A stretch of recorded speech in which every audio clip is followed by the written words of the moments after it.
Doctor BR Ambedkar Konaseema జిల్లా రామచంద్రపురంలో కథం తొక్కిన కలం యోధులు. టీవీ9 ప్రతినిధి రంజిత్పై సినీ నటుడు మోహన్ బాబు దాడి చేసి గాయపర్చడాన్ని నిరసిస్తూ ఆర్డీఓ కార్యాలయం వద్ద నిరసన. జర్నలిస్టుల సంఘాలు ప్రతినిధులు, ప్రజా సంఘాలు నాయకులతో కలిసి ఆందోళన నిర్వహించిన జర్నలిస్టులు. టీవీ9 ప్రతినిధి రంజిత్పై దాడి చేసిన మోహన్ బాబు, అతని అనుచరులపై క్రిమినల్ కేసులు నమోదు చేసి తక్షణమే అరెస్టు చేయాలి. జర్నలిస్టుల రక్షణకు ప్రత్యేక చట్టం తీసుకురావాలి. మీడియాపై ప్రజాస్వామ్యంపై దాడి.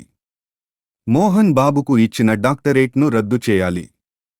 జర్నలిస్టుల ఐక్యత వర్ధిల్లాలి అంటూ నినాదాలు చేసిన జర్నలిస్టులు.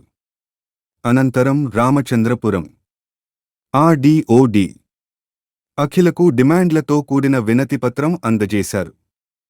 అదేవిధంగా రామచంద్రపురం డీఎస్పీ బి. రామకృష్ణకు డిమాండ్లతో కూడిన వినతిపత్రం సమర్పించిన జర్నలిస్టులు. కార్యక్రమంలో రామచంద్రపురం నియోజకవర్గ ప్రింట్ అండ్ ఎలక్ట్రానిక్ ప్రతినిధులు, ప్రజా సంఘాల నాయకులు పాల్గొన్నారు.